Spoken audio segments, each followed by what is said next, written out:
एक गांव में राजेश नाम का सीधा साधा किसान अपनी पत्नी मीना के साथ रहता था। राजेश के पास एक छोटा सा जमीन का टुकड़ा था, जिस पर खेती करके वह बड़ी मुश्किल से अपना गुजारा कर पाता था। उसके ऊपर बहुत ज्यादा कर्ज था, इसलिए वह दिन रात चिंता में रहता था और हर वक्त ईश्वर से दुआ किया करता था कि उसके मुश्किल भरे दिन गुजर जाए और वह खुशहाल रहने लगे। मुझे आपसे एक बात करनी है। इस बार की फसल से आप लोगों का कर्ज दे देना और घर गुजारा करने के लिए मैं मुखिया जी के यहाँ झाड़ू पोछा करने चली जाया करूँगी, जिससे हमारे घर का कुछ दिन का गुजारा तो हो ही जाएगा। मीना, तुम यह कैसी बात कर रही हो? अब तुम मुखिया जी के घर झाड़ू पोछा करने जाओगी? अरे गांव वाले सुनेंगे तो क्या कहेंगे कि राजेश की पत्नी दूसरे के घर झाड़ू पोछा करने जाती है। अरे मेरी गांव में क्या इज्जत रह जाएगी। मैं तो शर्म के मारे गांव वालों को अपना मुंह दिखाने के लायक नहीं रहूंगा। मुझे भूखा मरना पसंद है, लेकिन तुम किसी और के घर जाकर काम करो, नहीं, मैं यह नहीं देख सकता हूँ। लेकिन हम कर भी क्या सकते हैं? मुझसे बच्चों का दुख देखा नहीं जाता है। हम अपने बच्चों को ढंग का खाना नहीं दे पाते हैं, ना उनके पास ढंग के कपड़े हैं। केवल एक जोड़ी कपड़े हैं उनके पास। अगर तुम्हें अपनी परवाह नहीं है तो अपने मासूम बच्चों की तो परवाह करो। अरे बच्चों की परवाह कौन नहीं करता है मीना, लेकिन मैं अपनी इज्जत का भी तो ध्यान रखना चाहता हूँ ना। इसीलिए तुम अच्छी तरह से समझ लो, तुम कभी भी किसी के घर काम करने की सोचना भी मत, और यही हमारे लिए बेहतर होगा। इतना कहकर राजेश खेत जोतने के लिए चला जाता है।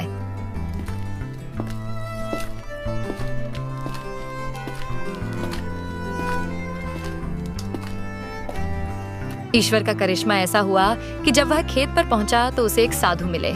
वह साधु बहुत प्यासे थे। साधु राजेश को टुकुर टुकुर देखने लगते हैं, फिर राजेश से कहते हैं, तुम्हारे पास पानी है? मुझे बहुत तेज प्यास लगी है। बाबा, मेरे पास पानी तो नहीं है, लेकिन आप थोड़ा रुकिए, मैं अभी आपके लिए पानी लेकर आता हूँ। राजेश जल्दी से गिलास में साधु के लिए पानी ले आता है। साधु ये सब देख रहे होते हैं। उन्हें राजेश की हालत पर बहुत तरस आ रहा था। फिर वह राजेश से पानी लेकर पी लेते हैं और वहां से चले जाते हैं। जैसे ही साधु राजेश के पास से जाते हैं, पानी का गिलास पहले जो गंदा सा था, अब वह सोने की तरह चमक रहा था। राजेश यह देखकर बहुत हैरान हो जाता है। उसी समय राजेश की नजर अपने गांव के सुनार पर पड़ती है। राजेश उससे कहता है, अरे सेठ जी, इतनी जल्दी में कहाँ जा रहे हो? जरा यहाँ आइए, मेरे इस गिलास को तो देखिए। राजेश ने यह बात सुनार से मजाक में कही थी। सुनार राजेश से गिलास ले लेता है और उसे अच्छी तरह देखने लगता है और फिर कहता है, ठीक है, शुद्ध है। क्या तुम इसे बेचना चाहते हो? अगर बेचना चाहते हो तो जल्दी बताओ, मुझे कहीं और जाना है। सेठ जी, मुझे गिलास बेचना है। घर में पैसों की बहुत आवश्यकता है।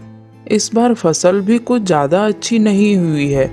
अब मैं आपको क्या बताऊं? अरे भाई, मुझे कुछ मत बताओ, मैं थोड़ा जल्दी में हूँ। इस गिलास के मैं तुम्हें 50 रुपये दे सकता हूँ। सेठ जी, हम गरीब लोगों से क्यों मजाक करते हो? अरे भाई, भला मैं मजाक क्यों करूँगा? यह तो मेरा काम है और मैं अपने काम से कभी मजाक नहीं करता हूँ। फिर भी अगर तुम्हें मेरी बात का मजाक लगता है तो मैं तुम्हें इस गिलास के 60 रुपये दे सकता हूँ। राजेश सोचने लगता है, कहीं यह सुनार पागल तो नहीं हो गया है जो इस पीतल के गिलास के 60 रुपये देने लगा? अरे भाई, सोच क्या रहे हो? देखो, अब मैं तुम्हें गिलास के सिर्फ 100 रुपये दे सकता हूँ।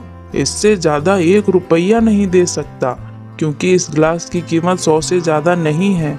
कहो तो 100 रुपये दूं, नहीं तो मैं चलता हूँ। राजेश हैरान था कि सुनार इस पीतल के गिलास के इतने पैसे क्यों दे रहा है। फिर राजेश सुनार से कहता है, ठीक है सेठ जी, आप मुझे इस गिलास के 100 रुपये दे दीजिए। सुनार अपनी जेब से 100 रुपये निकालकर राजेश को देकर वहां से चला जाता है। राजेश सोचने लगता है, मेरा यह गिलास तो पीतल का था, लेकिन अचानक यह सोने का कैसे हो गया? मुझे लगता है यह सब साधु बाबा की वजह से हुआ है। मुझे उन साधु बाबा से एक बार जरूर मिलना चाहिए। राजेश सारा काम छोड़कर साधु की खोज में निकल जाता है। कई दिन बीत जाते हैं, लेकिन राजेश को साधु कहीं नहीं मिलते। फिर एक दिन उसे साधु एक घने जंगल में तपस्या करते हुए मिलते हैं। साधु को देखकर राजेश बहुत खुश होता है।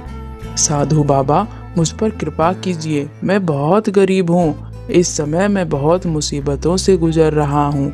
आप ही मेरी मुसीबत को दूर कर सकते हैं। साधु को राजेश पर दया आ जाती है। अगर तुम चाहते हो कि तुम्हारी हर मुसीबत दूर हो जाए तो तुम्हें मेरे साथ 3 दिन तक रहना होगा। ठीक है बाबा, मैं आपके साथ 3 दिन रहने के लिए तैयार हूँ। कृपया कैसे भी करके मेरी मुसीबतों को आप दूर कर दीजिए। अब मेरी बात तुम जरा ध्यान से सुनना। मैं 3 दिन तपस्या करूँगा और तुम्हें ध्यान रखना है कि कोई भी मेरी तपस्या में बाधा ना डाले। साधु बाबा तपस्या करने के लिए बैठ जाते हैं। यूं ही 3 दिन गुजर जाते हैं। उसके बाद साधु बाबा राजेश को एक सिक्का देते हैं। इस सिक्के को अपने घर में ऐसी जगह रखना जहाँ किसी की नजर ना पड़ सके। उसके बाद तुम्हारे सारे दुख दूर हो जाएंगे। हर कोई तुम्हारी इज्जत करेगा। जब तक तुम्हारे पास यह सिक्का रहेगा तब तक तुम्हारे पास धन की कमी नहीं रहेगी। एक बात का ध्यान रखना, इस सिक्के को कभी खोना नहीं। ठीक है बाबा, मैं सिक्के को हमेशा संभाल के रखूंगा। साधु की बात अच्छी तरह से समझने के बाद राजेश सिक्के को लेकर घर की ओर निकल जाता है।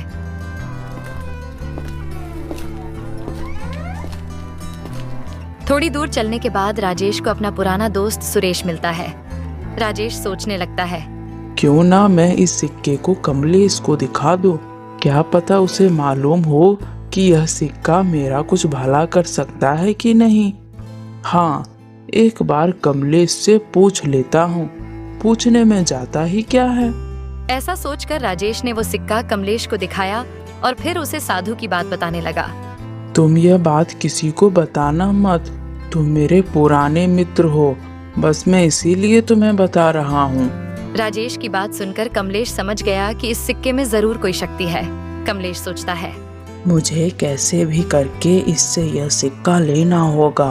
वह राजेश से कहता है, राजेश, यह मामूली सिक्का भला तुम्हें कैसे माला माल कर सकता है। एक काम करो, यह सिक्का तुम मुझे दे दो। हमारे गांव में एक बहुत ही ज्ञानी आदमी रहता है। मैं ये सिक्का उसे दिखाऊंगा। वह जरूर इस सिक्के की हकीकत बता सकता है। ठीक है भाई, तुम यह सिक्का ले लो और उस ज्ञानी आदमी को दिखाकर मुझे कल लौटा देना। राजेश कमलेश को वो सिक्का देकर अपने घर की ओर निकल जाता है। उसे बेवकूफ तो अच्छा बना दिया। अब यह सिक्का मुझे माला माल कर देगा। फिर मैं पूरे गांव पर राज करूंगा। आज तो मेरी किस्मत ही पलट गई। जब राजेश अपने घर पहुंचता है तो वह अपनी पत्नी से कहता है, अरे भाग्यवान, कहाँ हो? जरा जल्दी इधर तो आओ। अब तुम्हें घर की चिंता करने की कोई जरूरत नहीं है, क्योंकि अब हमारे पास बहुत सारा धन आने वाला है। फिर हम धनी हो जाएंगे। क्या तुम सच कह रहे हो? हमारे पास धन आने वाला है, लेकिन कहाँ से? राजेश सारी बात अपनी पत्नी को बताता है। अपने पति की बात सुनकर मीना गुस्से से बोली, यह तुमने क्या किया? वो सिक्का तुम अपने दोस्त को दे आए। उसने तुम्हें बेवकूफ बना दिया है। अब वो तुम्हें सिक्का कभी नहीं लौटाएगा। तुम किसी की भी बातों में आ जाते हो। हे भगवान, मैं क्या करूं? तुम जल्दी से अपने दोस्त के घर जाओ और वह सिक्का किसी भी तरह से वापस लेकर आओ। तुम सही कह रही हो मीना। मैं यूं ही किसी की भी बातों में आ जाता हूँ। उसने मुझे बेवकूफ बना दिया और मुझे पता भी नहीं चला। मैं अभी उससे वह सिक्का लेकर आता हूँ। राजेश कमलेश के घर जाकर कमलेश से कहता है, भाई, क्या तुमने उस ज्ञानी आदमी से सिक्के के बारे में मालूम किया?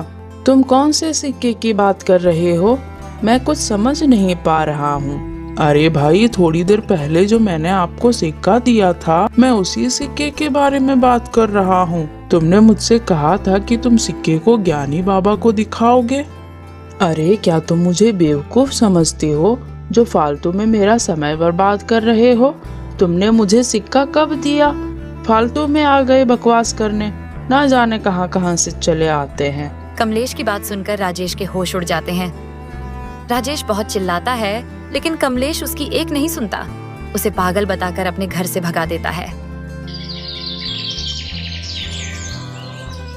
उसके बाद राजेश बहुत पछताया और परेशान हो गया।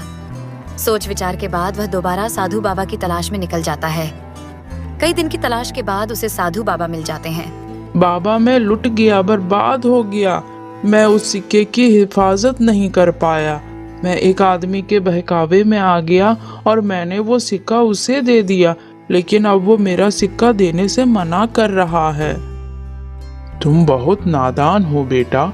इस दुनिया में सीधे लोगों को कोई नहीं जीने देता, इसीलिए कभी किसी को अपना राज मत बताना, चाहे वह तुम्हारा कितना ही प्रिय मित्र या जानने वाला हो।